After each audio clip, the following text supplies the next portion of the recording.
우리 정말 하나님 앞에 경배하고 아기로신 그 예수님을 왕으로 그 앞에 경배해야 될 분명한 이유가 있는 성탄절을 앞둔 주일 아침에 하나님의 말씀을 함께 생각하고 또 귀한 찬양으로 고백하게 됨을 감사합니다.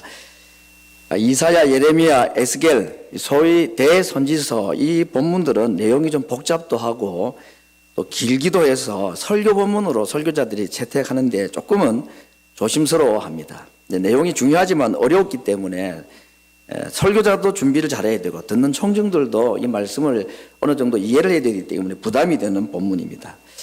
오늘 제가 용기를 내어서 이 이사야 본문을 가지고 그것도 성탄절 설교 본문으로 택했습니다. 어차피 오늘 이제 한 30분 저와 함께 이사야서의 말씀을 생각을 같이 하셔야 되기 때문에 조금이라도 도움이 되고 이해가 되기 위해서 적어도 두 가지 정도 예비 지식은 필요하다. 이사야에 대한 거. 그 첫 번째는 이사야서가 언제 기록된 말씀인가, 이거 오늘 이해해야지 본문을 조금 많이 도움이 되게 이해할 수 있습니다.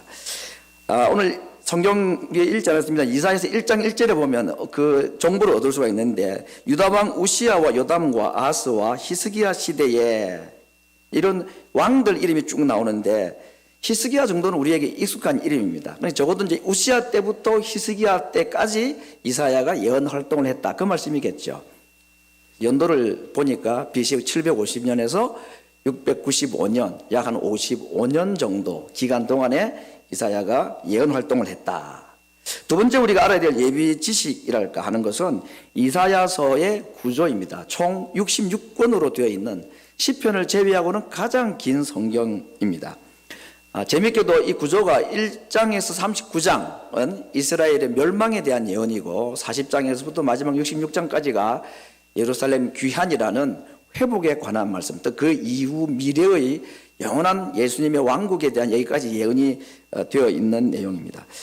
그래서 오늘 이제 40장을 우리 본문으로 택했다는 것은 39장까지의 좀 어둡고 무거운 멸망에 대한 예언이 끝나자마자 회복의 첫 장에 오늘 우리가 본문 말씀을 40장으로 택했던 본문이 그 위치에 해당된다 하는 것을 먼저 좀 이해하면 좋겠습니다.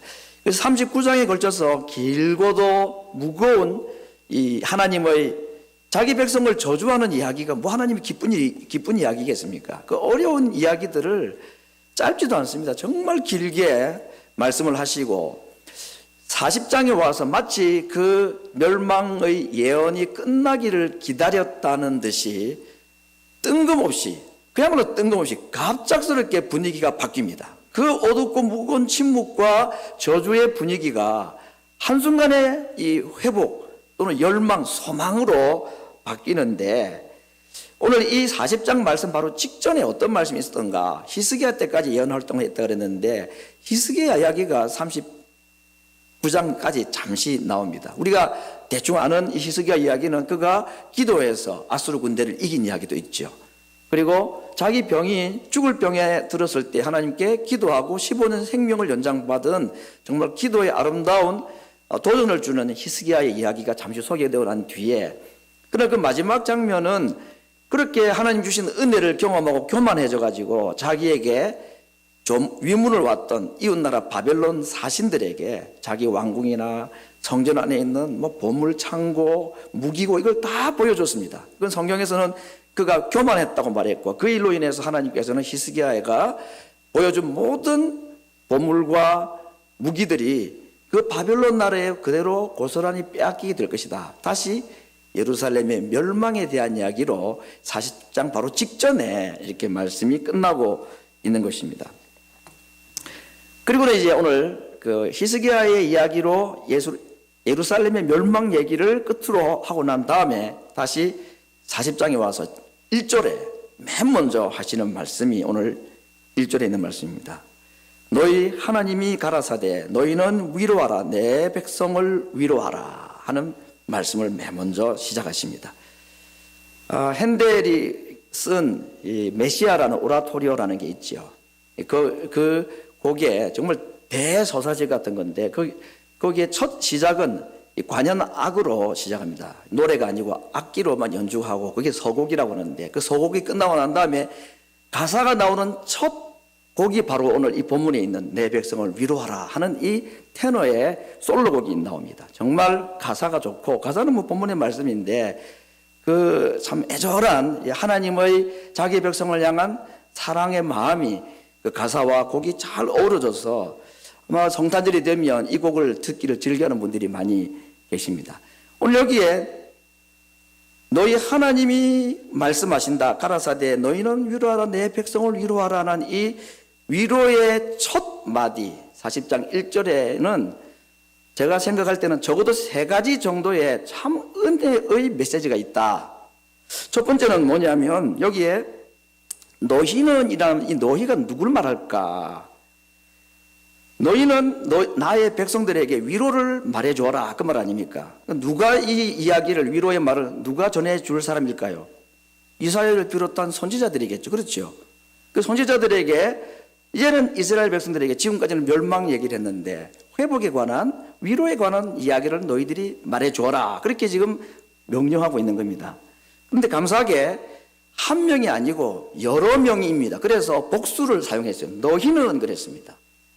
이사야에게 하신 말씀이지만 이사야 너만 말하는 게 아니라 그 이후에 일어나는 많은 선지자들이 자기 백성들에게 계속 위로에 관한 말씀을 하라. 이건 하나님께서 자기 백성을 반드시 위로하시겠다는 의미가 포함이 되어 있습니다. 두 번째는 이 말씀을 언제 하셨느냐. 그래서 제가 오늘 이사야서가 기록된 때가 언제인지를 제가 미리 말씀을 드린 이유가 이 두 번째 의미를 보기 위함인데 이 말씀하신 시기입니다. 지금 이스라엘의 멸망 얘기를 계속 하는 중에 하시는 말씀이라 그랬죠. 지금 이사야가 이 예언 활동을 하고 있는 때는 이미 북이스라엘은 망한 때입니다. 남유다만 지금 남아있는데 그 유다마저도 이제 곧 멸망한다. 이게 지금 이사야서의 멸망 예언인데 이스라엘이 다시 예루살렘으로 돌아온다는 소위 바빌론 포로 귀환, 이게 연도로 말하면 BC 538년경인데 오늘 내 백성을 위로하라 하고 말씀하시는 때는 언제냐?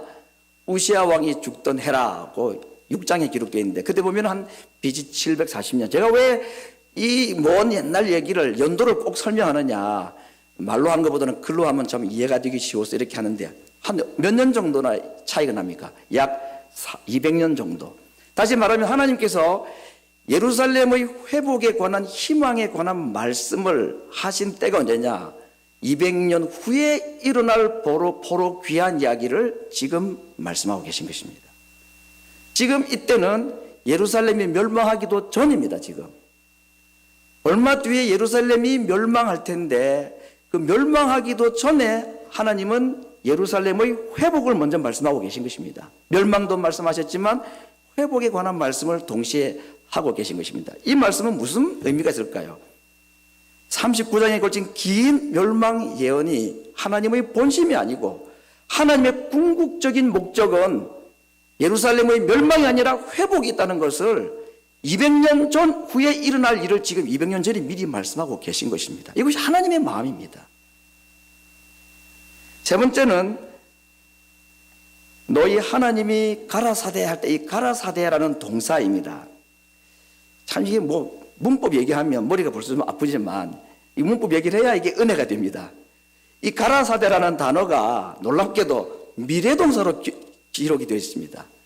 너희 하나님이 말씀하실 것이다 그 말이죠. 지금도 말씀하지만 앞으로 200년 동안에 아니 더 이상 하나님이 계속해서 위로의 말씀을 하실 것이다 하는 것입니다. 과거에 예루살렘의 회복에 대한 말씀을 하시고 예루살렘을 회복시켜 주신 분도 하나님이시지만 과거와 현재와 미래를 동시에 계시는 하나님께서는 말씀하셨고 말씀하시고 앞으로도 말씀하실 분이시다. 위로에 대해서는 하나님이 끝이 없이 말씀하시겠다는 겁니다. 시대가 바뀌어도 백성들이 하나님 앞에 범죄해도 이스라엘을 회복하시고 위로하시겠다는 이 하나님의 계획은 한 번으로 끝나지 않고 한두 사람을 통해서 말씀하는 게 아니라 많은 선지자들을 통해서 오고 오는 세대에 계속해서 말씀하신다. 이게 가라사대 앞으로 말씀하실 것이다 하는 미래동사가 주는 은혜의 메시지인 것입니다. 근데 지금 이 말씀을 언제 했다 그랬습니까? BC 740년경이란 말인데 북이스라엘은 이미 망했고 예루살렘 얼마 뒤에 또 망할 것이고, 그래서 74편 10편 74편 9절에 보면 이스라엘 백성들이 정말 소망이 없고 희망이 없는 암울한 때에 대한 표현을 이렇게 말했습니다.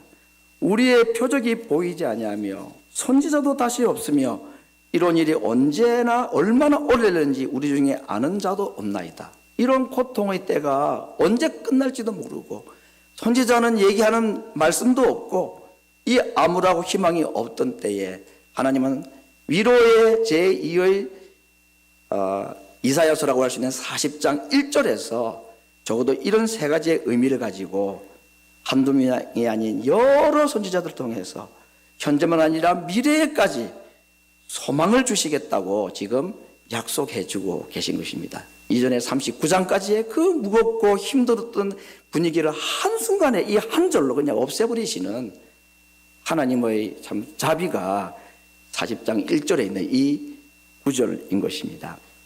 사랑하는 성도 여러분, 믿는 자에게 때로는 이 정말 고통스러운 것이 무엇인지 아십니까?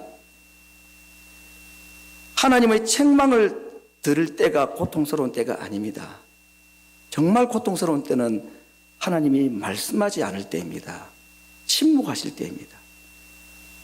하나님이 정말 살아계시면 말씀이라도 해주셔야 되는데 사사시대 400년 동안 하나님의 말씀이 희귀했다 그랬습니다. 이것이 고통인 것입니다. 그런데 멸망받을 예루살렘을 하나님께서는 저주의 말씀을 하시면서 회복의 말씀까지 계속해서 말씀해 주고 계십니다. 하나님의 말씀이 내 귀에 들린다는 자체가 내가 하나님께 버림받지 않았다는 증거이고, 어렵고 힘들고 견디기 좀 힘든 말씀이라도 내게 말씀하신다는 것이 우리에게는 소망인 것이고 하나님의 백성됨의 증거임을 믿으시기를 바랍니다. 하나님은 언제입니까? 얼마나 오랜 동안에 이런 일이 있어야 합니까? 단시간은 이스라엘 백성들에게 계속해서 말씀하시고 또 말씀하실 것이라고 약속하고 계십니다. 왜냐하면 이 하나님의 저주의 말씀, 책망의 말씀의 마지막은 회복으로 끝나기 때문에 하나님의 책망의 말씀 듣는 것을 슬퍼하거나 무서워하지 마시기 바랍니다. 그 책망과 저주의 말씀은 39장으로 끝이 날 것이고, 그리고 곧 하나님의 회복의 약속이 시작될 것이기 때문입니다. 2절 말씀을 보겠습니다. 너희는 정다이 예루살렘에 말하며. 이 정다이라는 말은 요즘 잘 안 쓰죠. 이게 이제 원래 뜻은 마음이라는 단어를 가지고 만든 것입니다. 그래서 한글 개역 개정판은 마음이 닿도록 이렇게 번역을 한 걸 보았습니다. 그런데 너희는 마음이 닿도록 예루살렘에 말하라. 마음이 좀 와 닿습니까? 저는 정다이라는 말이 더 마음이 와 닿는 것 같은데, 우리 새 번역이 좋은 번역도 있는데 때로는요 이게 참 옛날 구번역들이 그대로 또 좋은 점도 있는 것 같습니다. 잘 쓰지 않는 말인데 정다이라는 말이 얼마나 정감이 가는지 모릅니다. 하나님의 마음이 그런 거예요. 지금 이사야를 비롯한 앞으로 오는 모든 그 선지자들에게, 내 백성들, 지금 하나님께 책망받고 망한다고 책망받은 그 백성들에게 마음이 닿도록 말을 해줘라, 정다운 말을 해줘라. 지금 하나님이 그렇게 말씀하겠다는 거 아니겠습니까? 자기 백성들에게 정답게 말씀하고 싶은 겁니다. 그 어둡고 무서웠던 멸망 얘기는 온데간데 없고 하나님의 마음이 지금 자기 백성들에게 전달되도록 말씀을 하기를 원하십니다. 주눅이 들고 두려움에 떨고 있는 이 이스라엘 백성들에게 따뜻하고 정말 측은한 마음으로 그들에게 감동이 되도록 이사야에게 말합니다. 말도 그냥 하지 말고 정답게 말해줘라. 위로가 되도록 말해줘라. 마음이 닿도록 얘기를 해줘라. 이게 내 마음이다. 내 마음을 잘 전달해달라. 지금 말하고 있는 겁니다. 그러면서 두 번째는 정다운 표현이 아니라 외쳐구하라 그랬습니다. 소리를 크게 지르라. 뭐라고 소리를 지르냐? 그 복역의 때가 끝났고 그 죄악의 사함을 입었다라고 외쳐라 그랬습니다. 소근소근 정답게 얘기해주고 귀 속에 속삭여주는 말과 함께 이제는 큰 소리로 외쳐줘라. 무슨 말씀입니까? 복역의 때가 끝났다는 것을 알려주라는 것입니다. 이 복역은 뭐죠? 이 어디에 복역한 겁니까? 감옥에서 복역입니까? 예, 뭐 이스라엘 백성 포로로 잡혀갔고 또 앞으로 포로로 잡혀갈 거니까 포로 생활 끝났다, 복역의 때 끝났다는데, 이 원래 단어는 전쟁이라는 단어가 여기 쓰였습니다. 전쟁이 끝났다 그 말입니다. 여러분, 한국의 남자들이 이제 군대를 다 다녀옵니다. 안 다녀오는 분도 있지만 대체로는 가게 되잖아요. 그래서 아마 이 제대하는 날, 아마 인생의 가장 기쁜 날 중에 하나가 한국 남자들에게는 군대 제대하는 날일 겁니다. 고기를 끄덕하는 분이 계시네요. 이렇게 동그라미 쳐가면서 뭐 300 며칠 남았네, 200 며칠 남았네 그러는데, 하나님께 지금 말씀하는 겁니다. 복역의 때 전쟁이 끝이 났다는 겁니다. 그래서 더 이상 군대가 필요 없다는 겁니다, 여러분. 군 면제잖아요. 군 면제. 제대도 된다는 겁니다. 이거 얼마나 감격스러운 표현이겠습니까? 왜 하나님께서 이렇게 복역의 때가 끝이 났다, 포로가 끝났다 그렇게 말씀하시느냐? 70년이 끝나면 꿈꾸는 것과 같이 이스라엘이 예루살렘으로 돌아갈 것이라고 말씀했습니다. 꿈을 꾸는 것 같은, 생신지 꿈인지 모르는, 아마 해방을 경험하신 분들은 정말 이게 꿈인가 생신가 그렇게 하셨을 거란 말씀이죠. 이스라엘이 멸망한 후에 다시 예루살렘으로 70년 만에 돌아갈 때 정말 그러한 꿈꾸는 것 같은 일이 있을 것이라고 말씀하셨습니다. 여러분, 인생의 고통이라는 것, 특별히 믿는 자에게 고통이라는 것은 반드시 있습니다. 고통 없는 사람은 아무도 없습니다. 그렇죠? 근데 이 고통에 대해서는 오늘 본문에 있는 말씀과 가지고 저는 두 가지의 깊은 뜻이 있다고 봅니다. 첫 번째, 고통에는 하나님의 뜻이 있습니다. 그렇죠? 예루살렘을 멸망시키는 이유가 딱 뜻이 있기 때문에 이유가 있는 겁니다. 그렇죠? 그런데 또 한 가지 희망의 말씀이 있습니다. 고통은 무엇도 있다? 끝도 있다는 겁니다. 고통에는 뜻이 있고, 그리고 고통에는 끝이 있습니다. 예루살렘은 70년이 그들에게 해당된 고통의 때였습니다. 그러나 그 고통의 때가 끝나고 나면 하나님께서 반드시 그들을 회복시켜 주신다는 약속을 하고 계십니다. 왜? 그들의 복역이 끝이 났고 그들의 죄가 용서받았기 때문이었습니다. 이스라엘 백성들의 죄는 어떻게 용서받았나요? 70년 포로 생활하면서 죄가 용서받은 겁니다. 죄는 벌 받으면 용서받습니다. 그렇죠? 벌 받으면 누가 나를 죄인이라고 말합니까? 복역을 하면 끝입니다. 이스라엘 백성들의 70년 포로는 절망과 고통의 상징이 아니라 죄 용서받았다는 상징이기도 한 것입니다. 그래서 그 죄로 인하여서 오늘 본문에 보니까 뭐라고 말씀했느냐 하면, 그 죄로 인하여 하나님의 손에서 배나 받았다. 무엇을 두 배로 받았다는 말일까요? 고통을, 벌을 두 배로 받았다는 말일까? 아닙니다. 포로로 잡혀간 것에 두 배로 회복의 은혜를 받았다 그 말입니다. 여러분, 하나님은 정말 그런 분입니다. 하나님은 우리에게 벌보다는 회복을 두 배로 크게 늘 말씀하시는 분입니다. 하나님은 정말 그런 부분에서는 우리에게 참 불공평하셨습니다. 하나님의 벌은 우리의 범죄보다 항상 작았고, 하나님께서 우리에게 주신 은총은 우리가 받을 것보다 훨씬 항상 크고 많았지 않았습니까? 잠깐 노여워하시고 평생 은총을 베푸신다고 하셨습니다. 복 주시기는 속히 하시고 노하기는 도대하신 분이셨습니다. 저주는 3, 4대까지 하시지만 복과 은혜는 1000대까지 베푸시는 이 하나님의 불공평하심이 오늘 우리를 이 자리에 있게 한 것 아니겠습니까?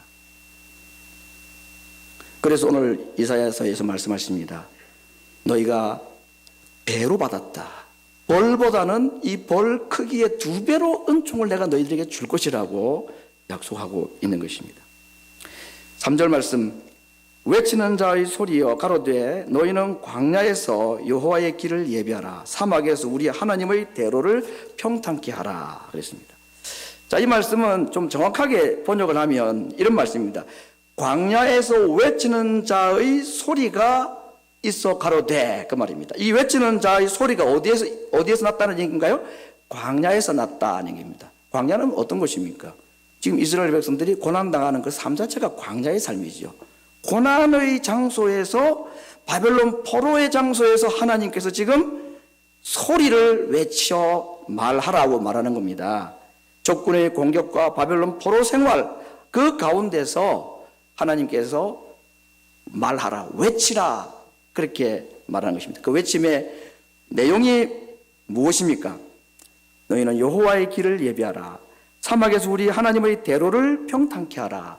여기 길을 내고 대로를 평탄케 하라. 누구에게 그렇게 말했습니까? 너희가 광야에서 여호와의 길을 만들라. 하나님께서 지금 명령하십니다. 길을 만들라고. 사막에 길을 만들라고 지금 누구에게 말씀하고 있습니까? 명령하고 있습니까? 너희가 누굴까요? 이사야입니까? 선지자들입니까? 이스라엘 백성들입니까? 아닙니다. 놀랍게도 하나님의 백성이 돌아갈 길을 광야의 사막에 만들라고 명령하시는 이 명령받은 자가 누구냐면 이방 왕입니다. 정확하게 말하면 메데 파사의 왕 고레스를 두고 하신 말씀인 것입니다. 이렇게 하면 좀 복잡하고 어렵죠. 고레스라는 게 뭐 있었나? 아무튼 뭐 그렇습니다. 예. 너희는 나의 백성이 돌아갈 길을 만들어라. 그런데 누구에게 이 명령했느냐? 길을 누구 보고 내라고 말했느냐? 이방 나라의 왕, 바벨론을 무너뜨리고 새로운 강대국의 왕이 될 고레스를 두고 하신 말씀이라 그 말입니다. 이 하나님 멋있지 않습니까, 여러분? 우리 보고 길 만들어 가라고 해도 갈판인데 돌아갈 우리들에게 길을 만들라고 말하지 않습니다. 오히려 이스라엘을 포로로 잡고 있는 그 포로의 나라의 적국의 왕에게 하나님이 명령하십니다. 야, 내 백성이 돌아갈 때가 되었는데 너는 길을 만들어 줘야 된다. 적어도 우리 하나님 이런 분입니다. 정말로 멋있습니다. 내 백성이 통과할 길을 만들라고 하나님이 이방 나라의 왕들에게 그렇게 명령하고 있습니다. 이 말을 들었을 때에, 이 말씀을 이스라엘 백성이 들었을 때 어떤 마음이 들었을까요? 이사야가 말하는 겁니다. 하나님이 내게 말씀하셨는데 이방 왕에게 하나님께서 이렇게 내게 명령하라고 하셨다. 너희는 나의 백성이 돌아갈 길을 만들라고 말씀했다. 모르긴 해도 언젠가 이방 왕들이 너희들이 돌아갈 길을 만들어 줄 것이다. 이 말을 들었을 때에 포로로 잡혀갈 이스라엘 백성들, 지금까지 멸망과 저주의 말씀을 들었던 이스라엘 백성들이 어떤 마음이 들었을까요? 하나님이 우리를 영원히 버리지 않으시는구나. 이방 왕들을 통해서 우리가 갈 길을 만들어 주신다고 말씀하셨다는 얘기를 들을 때 그들 마음속에 하나님에 대한 사랑이 얼마나 그 마음속에 간절했겠습니까? 또 한 가지 은혜의 표현이 이 구절에 있습니다. 3절에 너희는 광야에서 길을 예비하고 대로를 평탄케 하라 그랬는데 누구의 길을 누구의 대로라고 그런지 아십니까? 여호와의 길을 예비하라. 우리 하나님의 대로를 평탄케 하라 말했습니다. 이 길은 누가 갈 길입니까? 이스라엘 백성들이 예루살렘으로 돌아갈 길이죠. 그런데 하나님께서는 그 길이 누구의 길이라고 말하고 있습니까? 내 길이다. 내가 갈 길이다 그랬습니다. 하나님이 길이 필요하신가요? 하나님이 걸어 다니십니까? 그래서 하나님이 바벨론에서 예루살렘으로 가기 위해서는 길이 있어야지 걸어가십니까? 아니죠. 이 길은 정말 이스라엘 백성들이 걸어갈 길입니다. 그렇죠? 그런데 하나님은 그 길을 내 길이라고 말하고 있습니다. 이게 무슨 뜻일까요? 하나님은 자기 백성들과 함께 동행하시는 분이라는 것입니다. 홀로 가게 하지 않습니다. 우리는 걸어가고 하나님은 하늘로 날아가시는 분이 아닙니다. 우리가 걸어가는 그 골짜기와 높은 산 등성이도 하나님이 함께 걸어가십니다. 우리의 길을 자신의 길과 일치시키시는 분인 것입니다. 우리가 당하는 고난의 길에 하나님은 위에서 고난 없이 바라보고 계시는 게 아니고 우리가 걸어가는 그 어둡고 침침한 골짜기도 함께 걸어가시는 분이신 것입니다. 이게 목자의 사랑인 것입니다. 양들만 혼자 보내지 않고 앞서서 그 길을 걸어가십니다. 성도 여러분, 우리가 이 땅에 살아갈 때 당하는 어떤 이유에서 당하던 고난이든 간에 그 고난의 길에는 내가 걸어가는 길 이전에 그 앞에 누군가가 먼저 걸어간 길을 우리는 따라간다는 사실을 기억해야 합니다. 목자이신 주님이 먼저 간 길을 우리는 따라갈 뿐입니다. 우리의 위험한 길을 막 몰아놓으시고 알아서 가라고 말씀하시는 분이 아닙니다. 내 길이라고 말하고 여호와의 대로라고 우리에게 말씀하신 것입니다. 우리 중에 누가 이 하나님의 앞서 인도하심이 없이 여기까지 온 사람이 누가 있습니까? 자신의 기름 부은 자와 함께 전쟁터에 가신다고 말씀했습니다. 출애굽께서는 밤중에 애국 가운데로 하나님이 들어가셨다고 말씀했습니다. 자기 백성의 길을 친히 앞서 인도하시는 하나님, 이것이 우리가 믿는 하나님인 것입니다. 이제 마지막 4절 말씀, 너무나 유명한 말씀이죠. 골짜기마다 도두어지며 산마다 작은 산마다 낮아지며 고르지 않은 곳이 평탄케 되며 험한 곳이 평지가 될 것이다 하고 말합니다. 바벨론에서 포로로 가는 길이 그렇게 아무 장애물도 없이 평평한 대로가 만들어질 것이라는 것이 아니라 그 가는 길에 많은 산과 계곡이 있고 그래서 포기하고 싶을 만큼이나 어렵고 힘든 일이 있을 것이다 라는 것을 말씀을 하고 있습니다.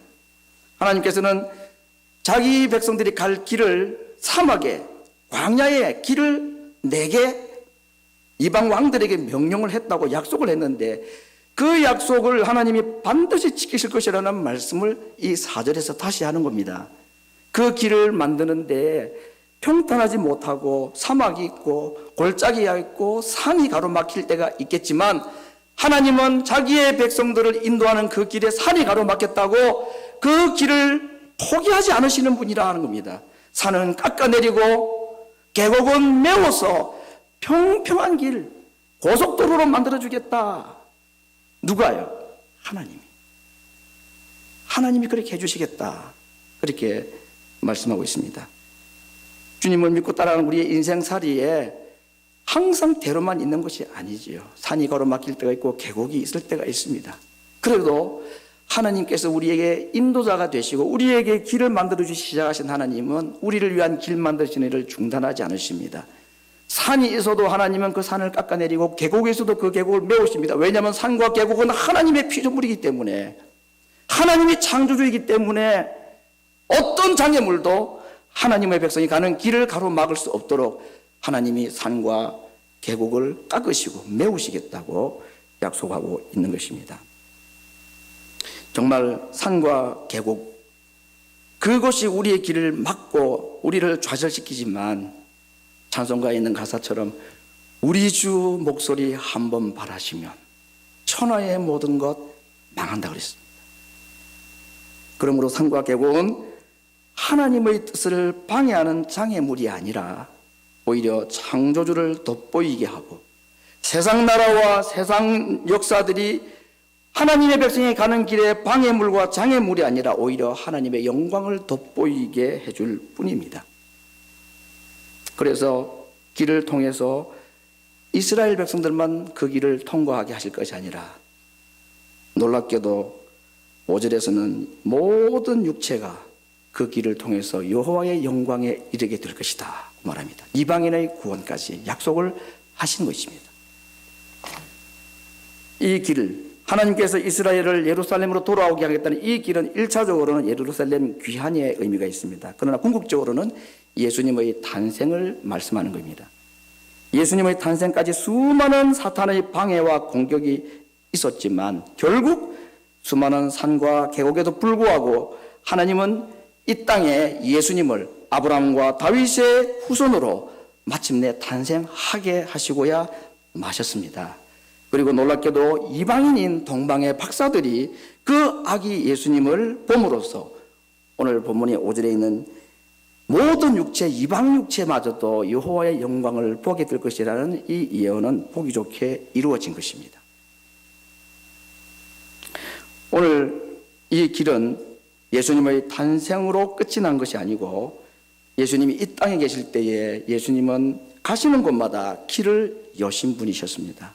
대로를 만드셨습니다. 바다 위를 걸으셨고 여리고와 사마리아로 가시는 곳마다 가난한 자, 병자들, 이방인들에게 생명의 복음으로 가는 길을 열어주셨습니다.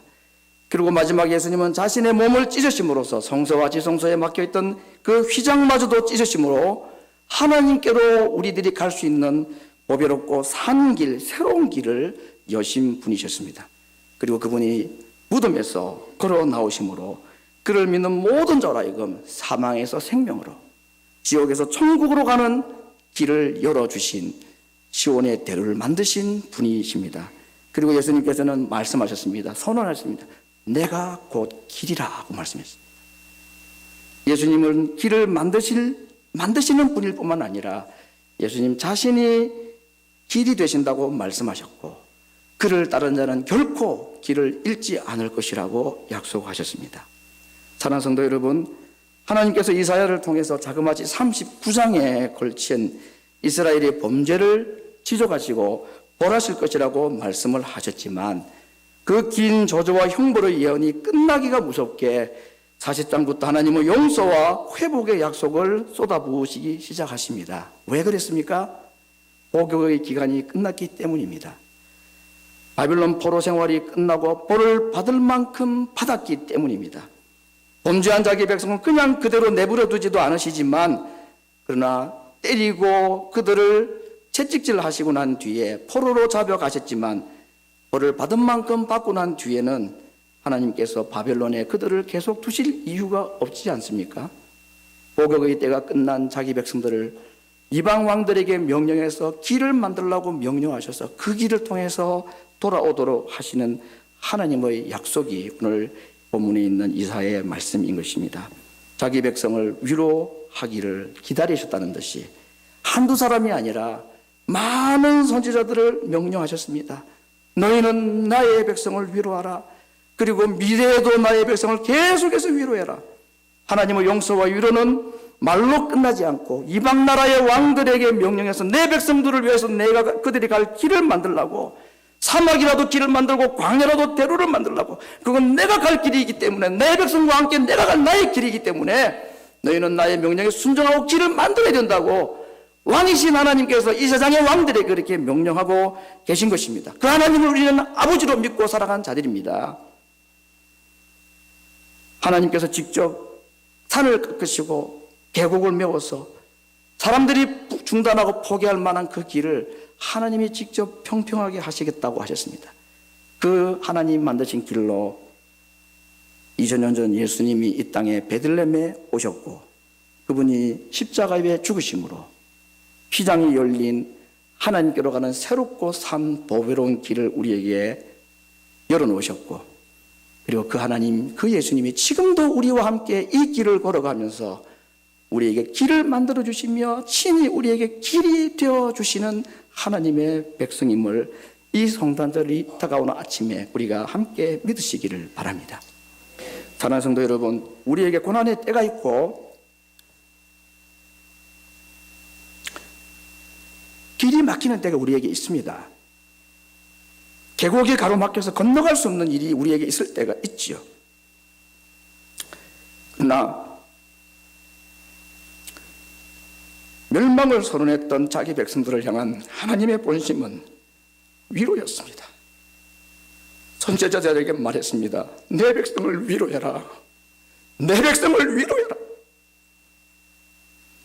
고레스 왕에게 명령하십니다. 나의 백성이 갈 길을 만들어라. 산을 깎고 계곡을 메워서라도 나의 백성이 갈 길을 만들어라고, 그건 내가 갈 길이라고, 내 길이라고 말씀하시면서 우리 홀로 그 길을 가지 않도록 동행하시겠다고 약속하신 분이십니다. 우리의 발에 등이 되시고 길에 빛이 되시는 주님의 말씀으로 오늘도 하나님은 우리에게 길을 만드시고 길이 되어주시는, 앞뒤가 꽉 막혀서 길이 보이지 않지만 그때 길 되신 주님의 음성을 들을 수 있어야 할 것입니다. 그 음성 듣고 따르기만 하면 됩니다. 왜냐하면 그 길은 길 되신 주님이 인도하시는 길이기 때문입니다. 결코 우리가 길을 잃지 않을 것이라고 우리에게 말씀으로 우리에게 갈 길을 밝혀주시는 이 하나님의 약속, 2000년 전에 이 땅에 베들레헴에 오시며 우리에게 길이 되시고 길을 열어주시기 시작하신 예수님, 우리의 동행자가 되시고 하늘나라 들어갈 때까지 우리에게 길 되시고 길의 인도자가 되실 그 예수님의 나심을 기뻐하십시다. 내 백성을 위로하라. 하나님의 위로가 이번 성탄절에 길을 잃고 헤매는 우리들에게, 길이 없어서 좌절하는 우리들에게 하나님의 위로가 충만한 아름다운 성탄절 되시기를 주의 말씀으로 축원합니다. 같이 한번 기도